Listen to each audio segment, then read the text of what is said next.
Hi, this is Gabriel from Redemption. Today's video is going to be about solution, and we're going to dig a little deeper into those two phrases that saved my life. Nothing changes and nothing changes in contrary action.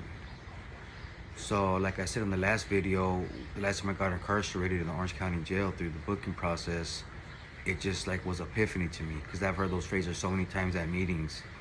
And mind you this, when I was going to those meetings, I didn't go by choice. I went because my PO made me, my family made me, or the program I was at made me. But when I went through booking that time, like it was like an epiphany to me. Like I keep doing the same stuff, and I keep getting the same results, which is being strung out and incarcerated. And that's the whole reason why I got clean in the first place, was I was tired of being away from my loved ones, tired of not being there for my family, tired of being told what to do. I'm tired of putting myself in positions where my life would be a danger, or I would have to do something that I didn't want to do, but I know I had to do. And contrary action means doing something different than what you're used to, right? And I was so used to leaving and getting some alcohol or picking up some dope to escape reality, to feel different, to numb the anxiety, to quiet the voices in my head. I was talking to one of my friends yesterday, and he was letting me know that it wasn't all bad times, and it wasn't. There were some times where I was loaded, where I felt on top of the world, right? But that's just an illusion, right? Because like all those problems and stuff, like they're still there, and they compound by getting high.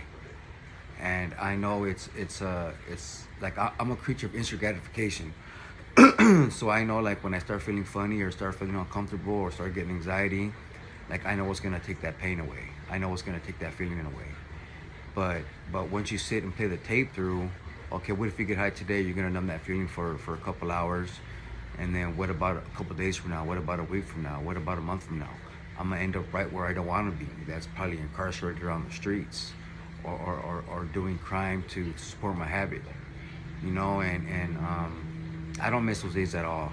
You know what I mean? But I don't forget them either, because I have the same program I had since I got clean. I get up, make my coffee, get my cigarette, go to the patio or a place where I could be alone for a couple minutes, and I meditate, give thanks to my higher power for another day. I'll reflect on how it used to be and how it is today. Ask him for guidance, and ask him to help me be a better person. You know what I mean? And like I used to struggle with things that I couldn't control, right? Whether it be work related, personal related, family related. I would really struggle with not being able to control some certain events, and it would stress me out. And so I had to learn to just give it to him. Like, if you have no control about the situation, just like, you're not gonna get anywhere by stressing on it. So I had to learn to do that. So that's a habit I had to change. And also, just learning how to reach out, man. Because I know for me, like, one of the biggest things was my pride. Like, how am I gonna ask for another man for help? You know what I mean? How am I gonna look weak like that? But it's not about being weak. It's about changing your old habits. Because like my brain was so programmed to be a certain way, so trying to change those was uncomfortable. But being uncomfortable is a part of change. And if you're not uncomfortable in your early sobriety, you're doing something wrong, in my opinion. You know what I mean? Because all this program stuff was foreign to me. Whether it be CBT, whether it be 12-step, whether it be finding a higher power and trusting and believing in it. But just know that change is possible. And if you really want it, you got to put in the work. And I suggest that put in the same work that you did to get loaded. You know what I mean? Like, everything you did to get your drug or drink, put that same effort into staying clean, and you'll see results, right? And it's funny, right? Because as soon as I stopped using or drinking, I stopped getting those handcuffs on me. And to me, it goes hand in hand. Because you just can't take away the drugs and the alcohol. You have to change the behaviors. You know what I mean? But you have to start somewhere. And there's people out there willing to help. Whether you go to a 12-step based meeting or you go to some kind of church group or any kind of self-help group that'll help you be a better person, I'm all for it. Um, but so I had to change some old habits of mine. So like what I used to do is I used to get out of prison. I used to go to a program because I was homeless because I burned all my bridges, and I would do good for a couple weeks so I get my passes and stuff. And the first chance I get, I would go to the neighborhood, go to a club or go to the block and just start drinking. Next thing you know, homies are getting high, and I'm not gonna say no to dope. You know what I mean? Especially if that's my escape. You know what I mean? So then I would probably chip on Friday, then Friday, Saturday, then Friday, Saturday, Sunday. After 3 days, in my mind, I'm strung out, right? So I had to continue to go that route. Then I end up losing my place to live because you can't be using in treatment centers, and then I'll end up locked up again after being on the streets. And in all reality, like being locked up saved me a lots of times. You know what I mean? Just because like I was so out there and so far gone, my perception of reality was distorted. And when I would get locked up, it would be like a reset, you know, and I didn't have to hustle anymore. I didn't have to worry about where I was gonna eat or where I was gonna sleep. But in all reality, like I didn't change anything when I was in there either, because I found hustles to make money, found dope in there, and every chance I got to get high in prison, like I did, or every chance I got to make wine, I did. You know what I mean? And that's just the dope fiend mentality. You know what I mean? At any cost, do what you got to do to inebriate your thinking or to escape reality. You know, and whether it was for the euphoric effect or just not to feel the pain, or just to not be in the situation you're in.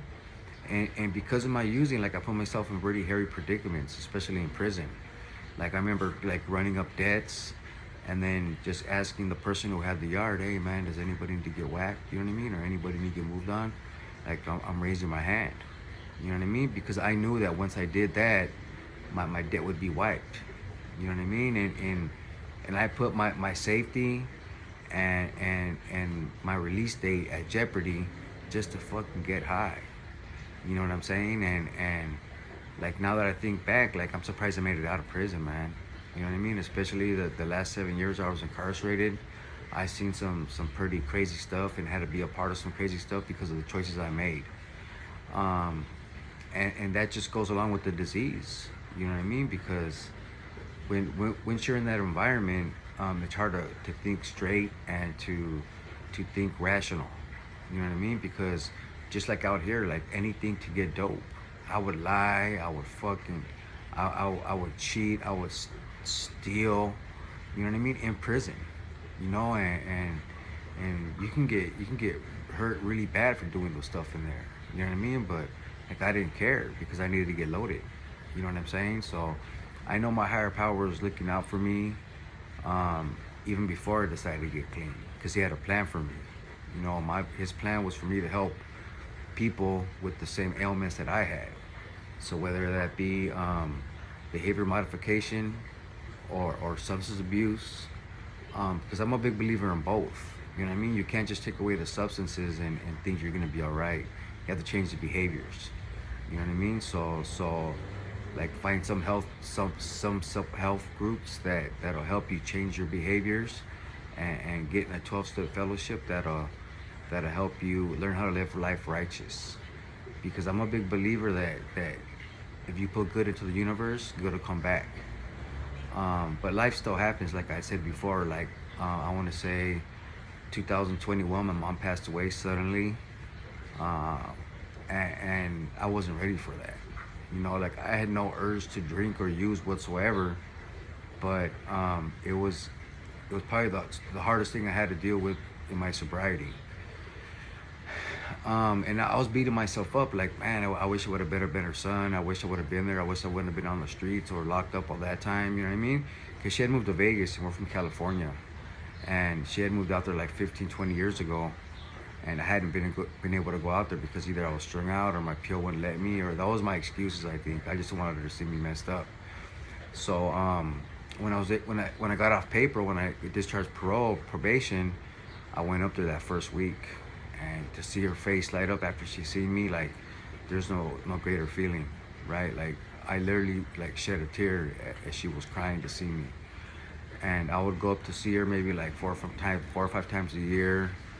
Take her out to brunch. She loved to go to brunch at the casinos. Hang out with her at night. Bring my dog Little Man up there. She loved Little Man. Um, but I was thinking I could have done more. You know what I'm saying? But due to my choices, I wasn't able to spend as much time with my mom. So I was beating myself up, thinking, man, I wish I would have been a better man. I wish I would have been a better son. I wish I would have been there for her more. Um, but after talking with my sponsor and meditating and praying on that, talking with family members, I came to the realization that at least she got her son back for the last 6 years of her life. You know, and that's all she ever wanted. You know what I mean? Like she would be there for me when I was locked up, send me money or come visit me when she could, answer the phone. But it breaks my heart that I had to put her through that. And by me getting clean, like my dad can sleep better at night. Like my dad's my biggest supporter, but he also is not gonna enable me. I remember I used to hit up my dad for $20 for food or for gas when I was strung out, and he would ask me what kind of food I wanted or meet me at the gas station. I was like, man, like I just need $20. You know what I mean? And when I was locked up, when I caught more time, he had cut me off, and I think that's probably one of the best things he ever did. You know what I mean? Because it came to the realization that if I keep doing what I'm doing, I'm gonna lose everything that's good in my life. You know, and so getting a solution means that working on yourself. I know that's foreign to a lot of people, you know what I mean, and it's uncomfortable, you know, and we got to reprogram our brains to fill it with good stuff. You know what I mean? Like I said, like get a daily routine in the morning, meditate, pray. And what I mean by higher power, I don't mean like it doesn't have to be Jesus Christ or God or Christian God or Buddha or Allah or anything. Like it could be the stars, the universe, the trees, the ocean, just a power greater than yourself. Because I know myself, I can't do anything on my own, and I take no credit for the clean time or anything that I have in my life. Because every time I try to do stuff on my own, like I've never succeeded. So just know that there's hope, and I know that people who have like my similar background, that was in the street life, the gang banging, the going in and out of prison, going to the level 3s, the level 4s, the shoot program. We get programmed to think that like if we try to get right, it's weak. You know what I mean? It's not weak, man, because we all deserve a better life. Your family deserves a better life. Think of all the stuff you put your parents through, your sisters, your daughters, your sons, your cousins. Because me getting clean, I got all that back. I got all my family members back. I don't have any kids, but my sisters, my dad, my mom for a short time, my aunts, my uncles, my grandparents passed away. And that's one of the biggest things that hurt me. Like I was incarcerated for all my grandparents' deaths. So I wasn't able to say goodbye, and they were a important part of my life because they helped raise me. Yeah, but like I said, if you guys have any questions or comments or want to hear about anything, leave it in the comment section, and I'll be sure to get back to you guys. And just know that I'm trying to create a platform where people can be comfortable about talking about change. And it's possible, because if I got clean, like people who know me know I was bad. Like I was gutter. I was bottom of the barrel. I was like steal your dope and help you look for it. You know what I mean? Like I was bad. You wouldn't trust me in your house. You know what I mean? And to be able to be where I'm at today in my life, like I said, I don't have everything material that I want. You know what I mean? But I got peace of mind, and my family know that I'm doing better than I was. My little dog. I have everything that I need, you know, and if I could help somebody else turn the corner and be a better person and get out of that vicious cycle, then I'm doing my calling, right? Because I believe I'm here for a reason. You know, I'm not just here to take up space or take up air or just to be a lump on a log. You know, I'm here to help save people and to show that it's possible. You know, and people that know me since elementary, junior high, high school, juvenile hall, the county, prison. If you're watching this, just know that, you know, if I can get clean, anyone can get clean. You know what I'm saying? So with that said, just get a solution, man. And if you guys need any resources, hit me up and I'll be willing to point you in the right direction. You know, because you deserve better. And that's all I got.